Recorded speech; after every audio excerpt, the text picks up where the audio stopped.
We're starting a new month and now into February, and we're back with another Q&A video. So far, this year began with many changes and shifts. Many of us are not accustomed to change. However, without it, even when it suddenly arrives, we risk becoming stagnant. I've been focusing more and more on writing, which is both rewarding and calming, just as reading can be. Speaking of which, for those of you who enjoy reading, give the Sit Down News blog a try. Okay, let's get started.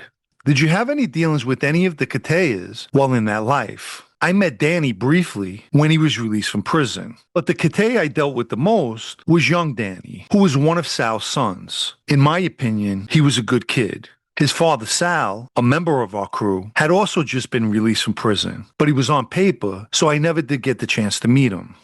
Can a soldier become an underboss or another administration role without being an acting or official captain? Typically, the organizational structure would place someone in a captain position before putting them in an administrative role. However, if the boss wants to put someone, a soldier, into a position, then he can do so. Case in point, Mikey DeSantis went from being a member of our crew to acting boss of the family, so it can happen. Who were some of the celebrities and public officials you saw at Rayo's? As far as I can remember, one night, the New York Giants owner, Steve Tisch, was in the restaurant, and another night, Lorraine Bracco was having dinner with some friends. Do you know if the Colombo captain Sal, who introduced you to Barry, was Sal Castano? No, it wasn't him. The captain who introduced us to Barry, I believe, was Sal Fusco, the father. We met Barry inside the restaurant, Gargiulo's, in Coney Island, Brooklyn. Did you know a Michael D'Amico? He was recently identified as a Colombo member. I definitely never met him. But from what I see, he was captured in a surveillance photo with other high-ranking Colombos this past December. Was there a reason the Brooklyn crew couldn't set up shop in Brooklyn? Well, during my time, we were already situated in Staten Island. That's probably the reason. Do you know if the Rizzuto family in Montreal uses the same organizational structure as Cosa Nostra in the United States? I honestly couldn't say for sure, but I assume they do.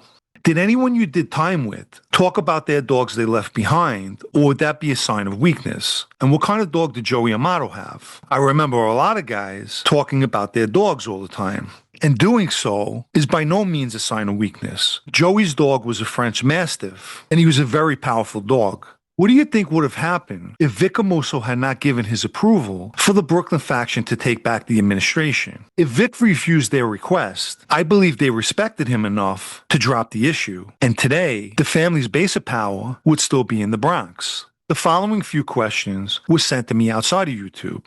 Is the Ndrangheta more relevant and powerful in Australia or Canada? Both have a significant Ndrangheta presence, but based on everything that's known, the Canadian Ndrangheta is considered stronger and much more established than Australia.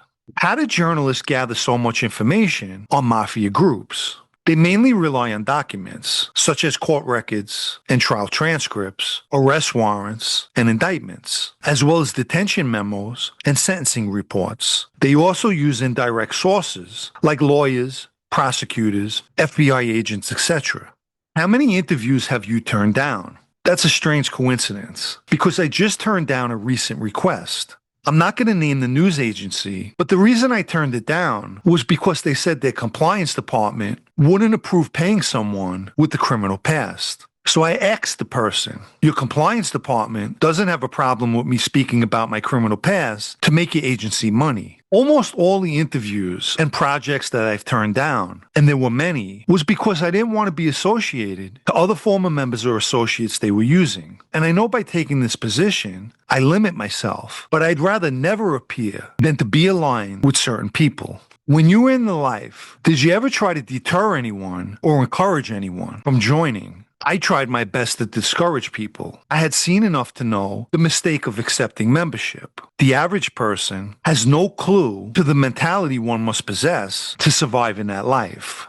Someone once told me, you have to be a scumbag. No one respects a good guy. And I think that best describes mob life. You can't exist if you're truly a good guy. You actually have to possess rotten bones in your body. What construction union did the Lucchese family control? That would be Local 20, which is a cement and concrete local. If you haven't liked this video yet, please take the time now and give it a like, as it helps with YouTube's algorithm. Anyone who'd like to show their appreciation for videos like this or more importantly, help me to continue making them, you can donate with the Super Thanks icon down below or through the PayPal Cash App links in the video's description. Let me quickly mention my blog, also called Sit Down News, especially for those of you who still enjoy reading. The site can be found at sitdownnews.com and is a paid subscription. If you look at your situation and place yourself in Michael DeSantis' position, how would you have handled dealing with it?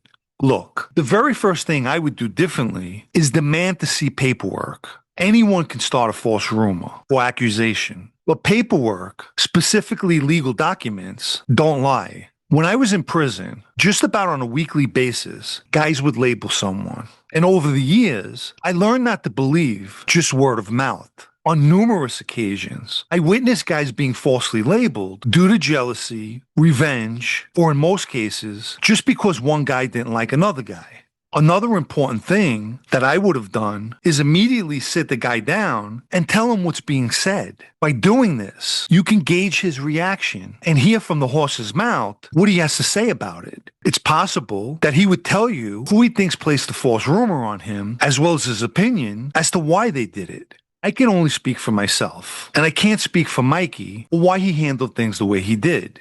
But what I can say is that he fell for it hook, line, and sinker. Anyone who falsely accuses someone of something that puts that person's life in jeopardy is a reflection of who they are, the lowest form of human.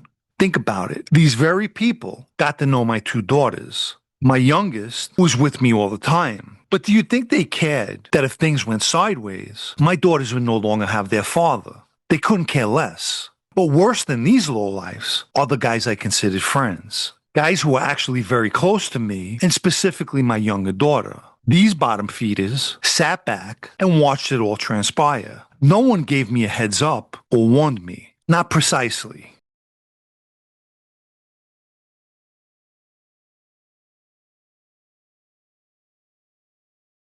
I had to piece together what was going on and understood something was terribly wrong.